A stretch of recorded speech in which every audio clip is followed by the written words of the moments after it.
આવ્યા છે અને અત્યારે અમને ભૂખ લાગી હતી એટલે મેં ભેળ બનાવી છે. તમારું ભેળ જોઈને તમારું ખાવાનું મન થઈ ગયું છે ને મિત્રો?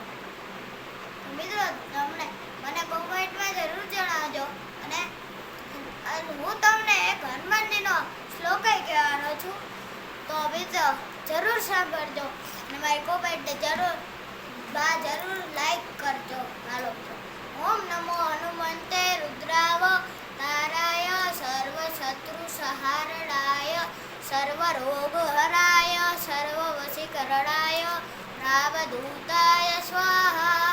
તો મિત્રો તમે કહેજો મને તમને આ શ્લોક કેવો લાગ્યો, મને કોમેન્ટમાં જરૂર જણાવજો. ઓમ નમો નારાયણ. Bye by.